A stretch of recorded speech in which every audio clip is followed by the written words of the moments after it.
So Kevin, a 4-4 draw today here at Consett. What did you make of the game? It's a little bit different to the one at our place, one at the 0-0. I would have took a point before the game. It's a tough place to come. They're a good side, very technical.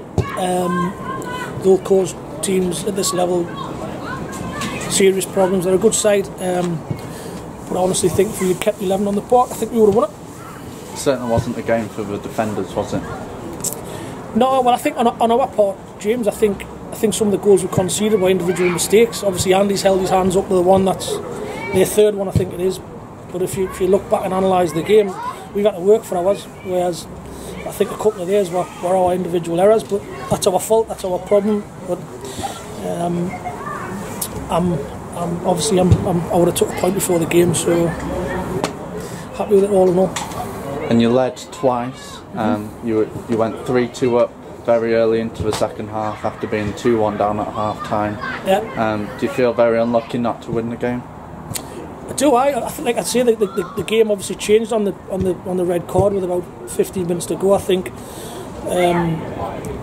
hindsight's a wonderful thing. If we keep 11 on the park, do we win it? I would have fancied us to. I thought our discipline was decent. But other than that, when we've got down to 10 men, you're probably Consett and maybe Stockton are probably two of the sides in this league that you don't want to go down to 10 men to, because they move the ball fairly well. But other than that, I'm really pleased. We've maintained the 13-point gap between ourselves and them. We've played them twice now. I think Consett will be up there with ourselves and other teams at the end of the season. So they've got the points gap to make up. After their equaliser, how pleased were you with the way that we defended?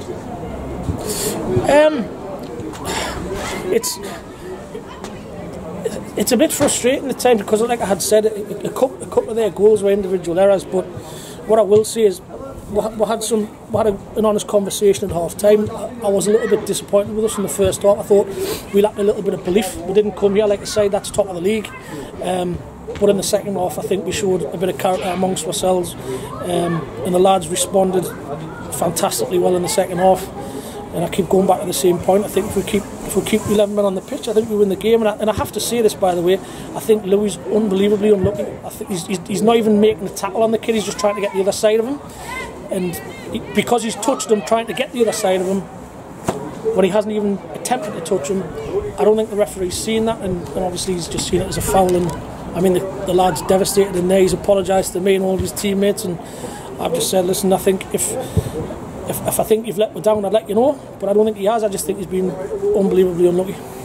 And apart from the slip up for the goal, Andrew Jennison made some cracking saves. Did I made up with a cracking save off Jake Orrell? I think it was from about 25 yards.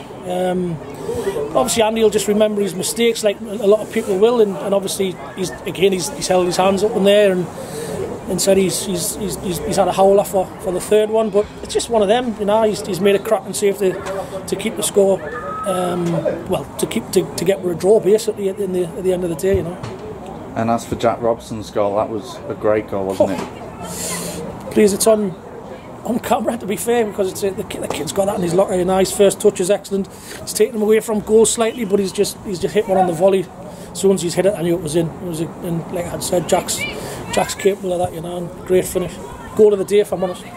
And moving into the next game against Willington on Tuesday, are you going to be looking to rest some players again? We'll use the first team squad. Maybe bring a couple of reserves or 23s in, but all in all, we will use the first team squad. However, we'll rotate the first team squad.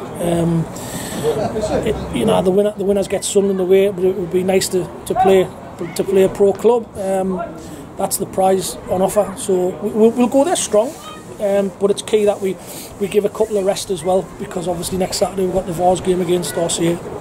And into that game, you can't take anything for granted, can you? No, listen, RCA are a very good side. It's that result a couple of weeks ago will have no impact as to how Saturday looks. We'll be prepared for them.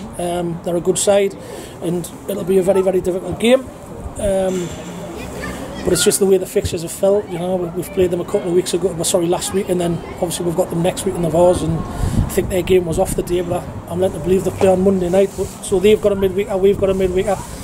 hopefully you just come through it. But it's just one of them. You've just the fixture backlog at this minute, well, the fixture list at this minute in time is just it's crazy. But we've got to get on with it. Kevin, thank you very much. Probs, James.